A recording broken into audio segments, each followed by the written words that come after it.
This week's 1044 is brought to you by Chevron Delos 600 ADF Ultra Low Ash Diesel Engine Oil. It's time to kick some ash. Uber Freight's Market Insights report uncovered the top trends of 2022. So what are they? The 1044 dives in.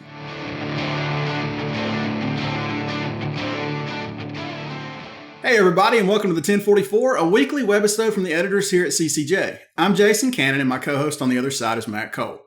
High consumer demand and a shuffling driver supply shaped the freight market from July through December of last year. And those same trends, the first 3 months of this year, are pretty prevalent. While plenty of fleets are struggling to fill seats, last year we saw a fairly substantial increase in new carrier registrations, which suggests drivers aren't leaving the industry en masse, they're just moving to different sections of it. There's also been an ongoing surge in consumer spending, and Bill Driegert, co-founder and head of operations for Uber Freight, joins us this week to break down what it all means for the industry. So on the customer spending and consumption side, what we've seen is through the pandemic that consumers have saved an additional $2.5 trillion in excess savings just through displacement of services and goods. And a lot of that has transitioned then into record high consumption and personal consumption. We saw personal consumption actually hit a record run rate of $16 trillion on an annualized rate in August, and it kept rising.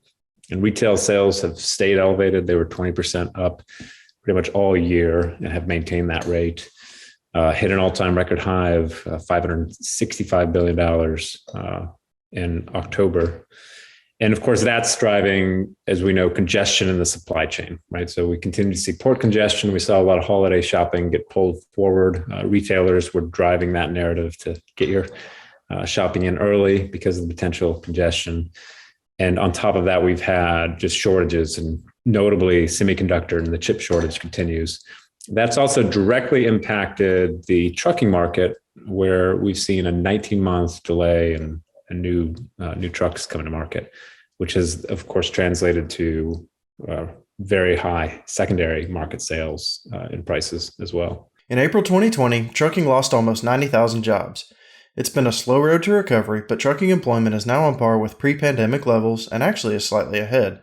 But trucking is a very segmented business, and while parts of the industry are doing well, others are still clawing back to get back to March 2020 levels. We saw a pretty notable drop right after the pandemic started, and we continue to see, we're seeing drivers come back to the market, but there's still a shortage of drivers. And we're down about 3% on long distance employment since pre-COVID.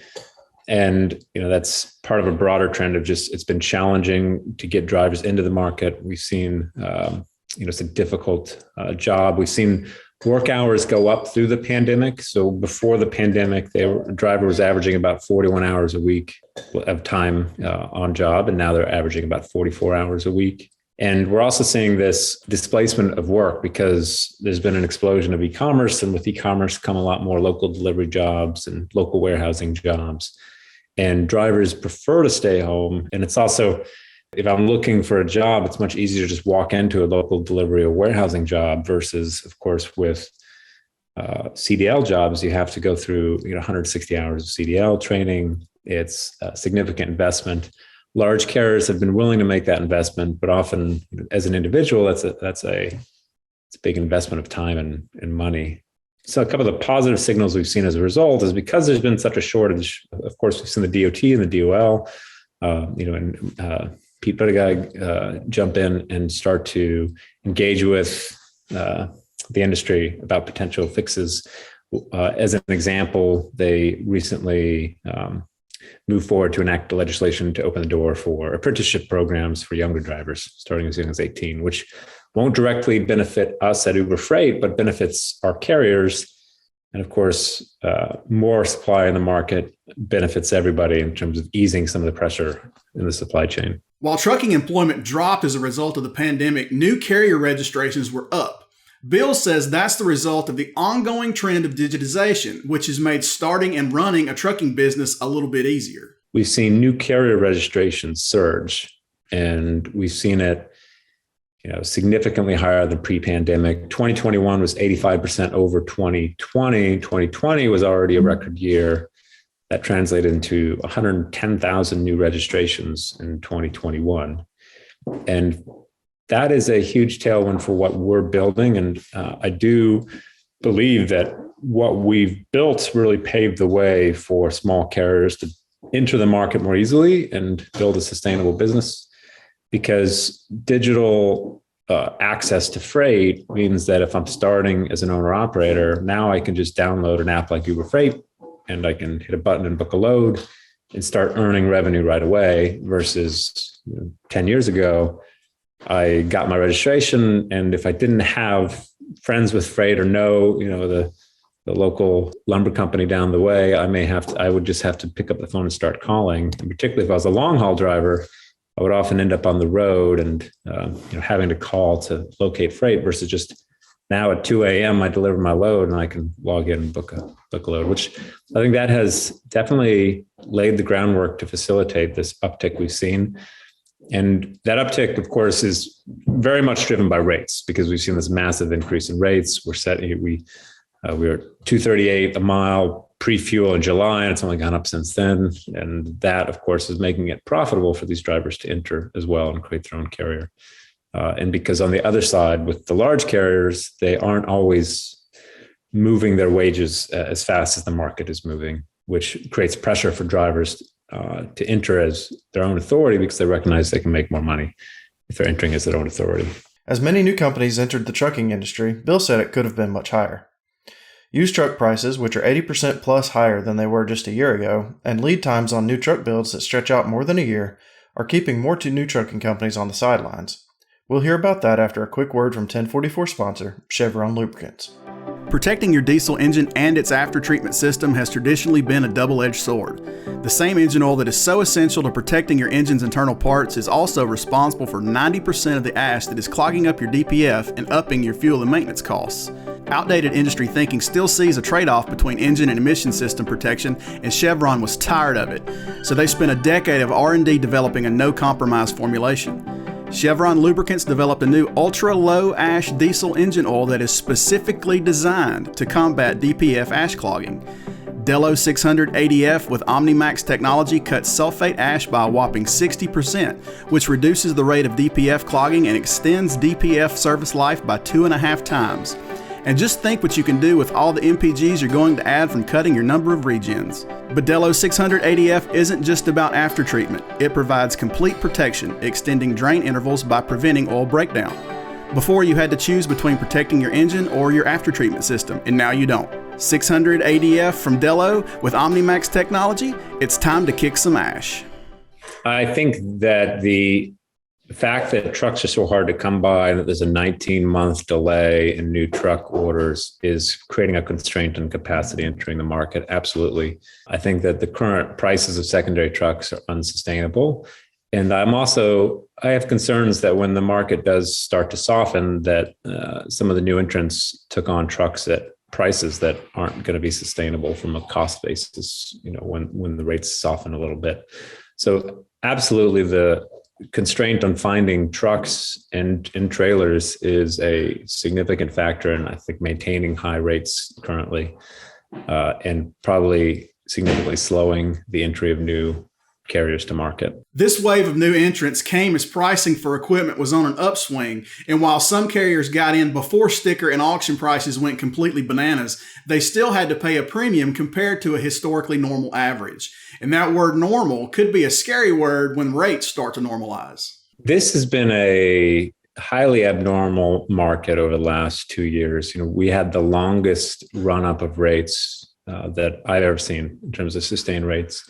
Historically, I've been in the industry since 2006, and typically, the trucking industry operates in these 18 to 24 month cycles, boom and bust.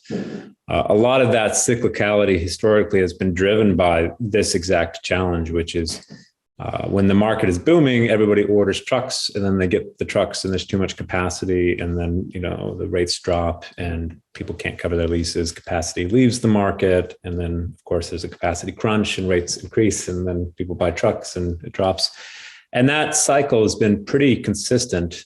This is the first time in my career that I've seen it broken for so long. And there's a couple of things that are breaking the cycle. Of course, COVID being notable, but all the responses to COVID too, in terms of stimulus. And what we've seen is an inflation in the cost to operate a truck. So rates have been inflated. They've continued to go up. That has meant record profit opportunities if you're a carrier, because particularly if you bought your trucks cheap 3 years ago, and you've already kind of earned out on that equipment, you're just printing money if the rates are high. But then for new entrants, of course, they're taking on a much higher cost basis.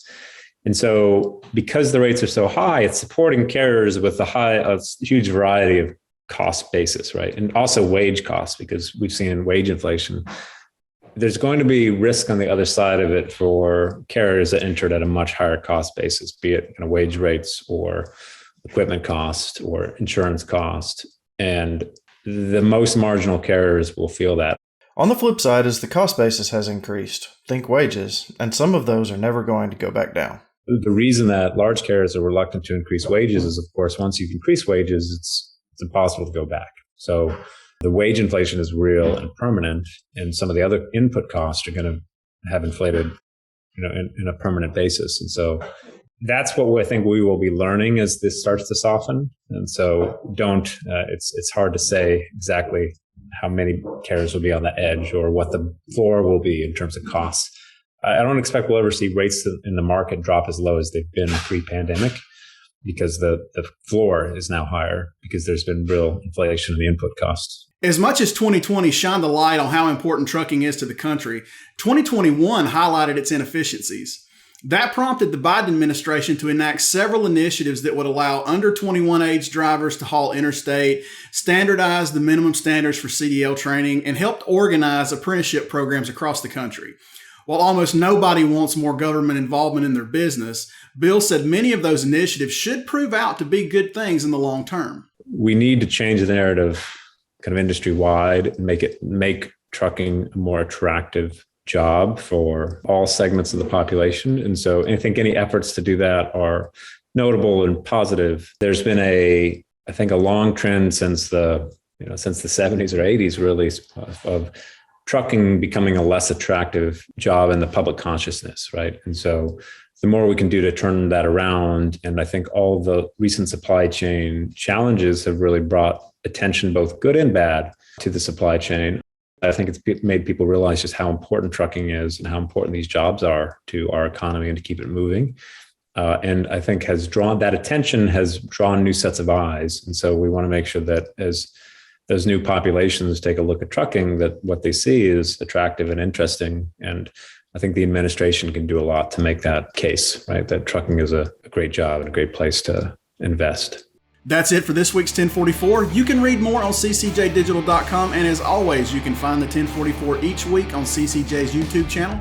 And if you've got questions, comments, criticisms, or feedback, please hit us up at 1044trucking@gmail.com or give us a call 404-491-1380. Until next week, everybody stay safe.